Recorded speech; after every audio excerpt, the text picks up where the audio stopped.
ये देखिए किस तरीके से प्रशासन डिटेन करती हुई, क्योंकि उनका मानना है कि हम लोग इस लायक नहीं है कि हम लोग बच्चों की आवाज उठा सकें। विपक्ष की औकात नहीं है कि सवाल कर सके यूथ का। अगर आज हम ये कहें कि केवल सरकार यूथ को वोट बैंक नहीं समझती तो विपक्ष भी नहीं समझता।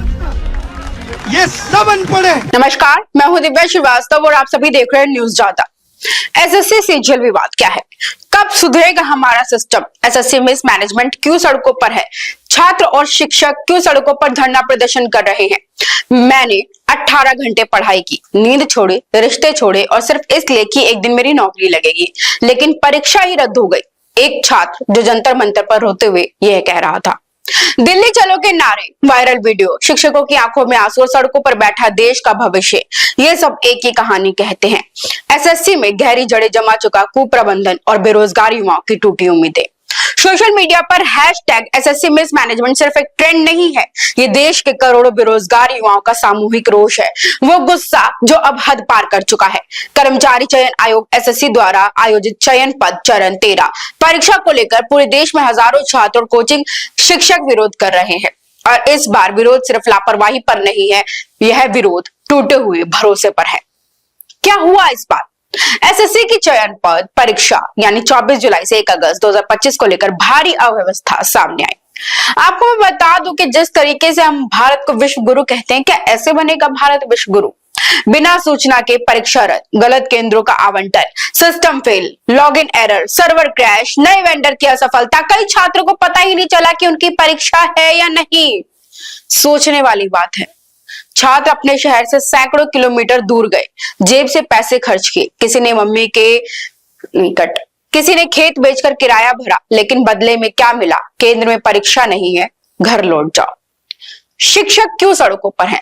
नीतू मैम, अभिनय शर्मा सर, राकेश यादव जैसे देश के टॉप टीचर्स जो लाखों युवाओं को रोज पढ़ाते हैं, आज उन्हीं छात्रों के साथ दिल्ली की सड़कों पर खड़े हैं।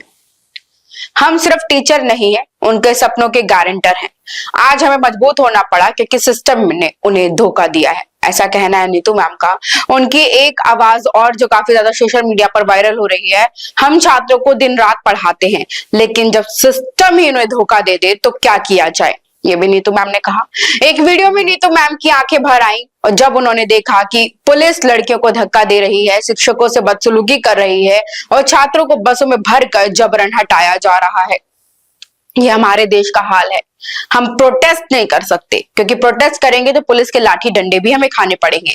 पुलिस का मानवीय रवैया, जंतर मंतर पर लाठी चार्ज हुआ, सीजीओ कॉम्प्लेक्स पर प्रदर्शनकारियों को बसों में भरकर दूर छोड़ा गया, लड़कियों से बदतमीजी की गई, शिक्षकों से धक्का मुक्की की गई। सोचिए, वही शिक्षक हैं जो हमारा भविष्य बनाते हैं। क्या यही है लोकतंत्र? क्या शांतिपूर्ण प्रदर्शन अब गुनाह बन गया है? एक छात्र की कहानी मैं आपको बताती हूँ कि उन्होंने बोला था कि मेरी मम्मी ने बोला था कि बेटा जा, नौकरी लग जाएगी तो अपने भाई को पढ़ा लेना। मैं एक छोटा सा कमरा लेकर लखनऊ आया, रोज 4 बजे उठता था। परीक्षा थी 25 जुलाई को, बनारस पहुंचा, पता चला सेंटर ही नहीं है। रात वहीं रेलवे स्टेशन पर सोया, रोया, फिर लौटा और अब आगे माँ से क्या कहूंगा। ये कहानी सिर्फ एक छात्र की नहीं, लाखों बच्चों की है।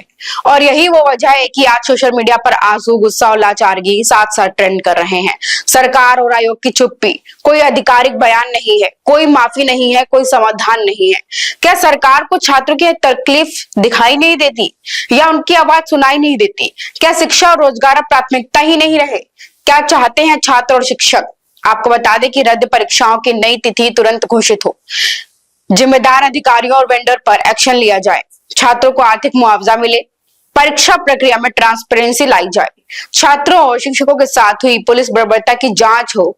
यह सिर्फ एक विरोध नहीं, ये एक चेतावनी है। जिस देश में शिक्षक जेल जाता हो, जिस देश में शिक्षकों के साथ बदतमीजी होती हो, पढ़ाई ना होती हो, अगर आज ये आवाज नहीं सुनी गई तो आने वाले समय में चुप्पी एक आंदोलन बन जाएगी। शासन को यह समझना होगा, ये बच्चे कोई भीड़ नहीं है, ये देश का भविष्य है। और अगर भविष्य यूं ही अनदेखा किया गया तो एक दिन इतिहास यही पूछेगा कौन था जिम्मेदार। एक आखिरी बात, प्रिय सरकार, आपकी चुप्पी जख्म दे रही है। एसएससी सिर्फ एक संस्था नहीं, करोड़ों युवाओं की उम्मीद है। लेकिन जब वही संस्थान देखिए असंवेदनशीलता और कुप्रबंधन का उदाहरण बन जाए तो सड़कों पर उतरना ही विकल्प बचता है। यह आंदोलन सिर्फ परीक्षा के लिए नहीं बल्कि न्याय, सम्मान और भविष्य के लिए है। यदि आप एक छात्र हैं, शिक्षक हैं या सिर्फ एक जागरूक नागरिक, इस विषय पर बोलना और सवाल पूछना बहुत जरूरी है। क्या कहना आपका इस पूरे मामले को लेकर के जरूर बताएगा हमारे कमेंट सेक्शन में। तमाम खबर जानकारी आप तक लाते रहेंगे, जुड़े रहे हमारे साथ। बहुत बहुत शुक्रिया। न्यूज़ आधा को सब्सक्राइब कर लीजिए, हम और भी तमाम बड़े मुद्दे लाते रहेंगे। शुक्रिया।